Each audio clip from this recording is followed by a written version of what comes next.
ശാസ്ത്രവും ഭൗതികവാദവും അല്ലാതെ ഏതെങ്കിലും നിങ്ങൾ ഉപയോഗിക്കുന്ന വസ്ത്രത്തിലോ ആഹാരത്തിലോ ജീവിത രീതിയിലോ ഏതെങ്കിലും നിങ്ങളുടെ ആത്മീയതയും നിങ്ങളുടെ മന്ത്രവും തന്ത്രവും കൊണ്ട് നിങ്ങൾക്കൊരു എന്തെങ്കിലും ചെയ്യാൻ കഴിയുന്നുണ്ടെങ്കിൽ ഇപ്പോഴിവിടെ വെച്ച് കാണിക്കണം.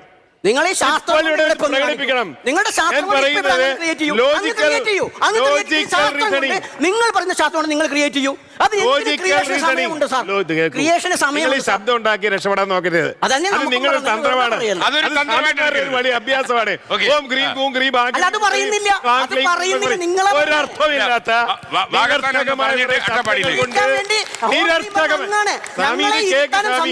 മൗനം വരുത്താൻ വേണ്ടി അങ്ങനെ നിങ്ങള് ലോകത്തിലെ മുഴുവൻ മന്ത്രവാദം കൊണ്ട് വന്നാലും എന്റെ അടുത്ത് വന്നിരുന്ന് നിങ്ങൾക്ക് എന്റെ ഒരു രോമത്തെ പോലും സ്പർശിക്കും. അങ്ങനെ രോമം പഠിക്കും ഞങ്ങൾ പറഞ്ഞിട്ടില്ല, പറ്റില്ല. നിങ്ങൾ ആചാരമാണെന്ന് പറയുന്നതും ദൈവത്തെ പൂജിക്കാന്ന് പറയുന്നതും കുറെ ശബ്ദമൊക്കെ ഉണ്ടാക്കി നിങ്ങൾ കാണിക്കുന്ന എല്ലാ ശബ്ദവും ഇതൊന്നും ചൊല്ലിയാലോ ഒരു ഉൾക്കൊടിക്കൊന്നും അങ്ങയുടെ രോമത്തെ സ്പർശിക്കുന്നത് അദ്ദേഹത്തിന്റെ അവതാര ലക്ഷ്യമല്ല.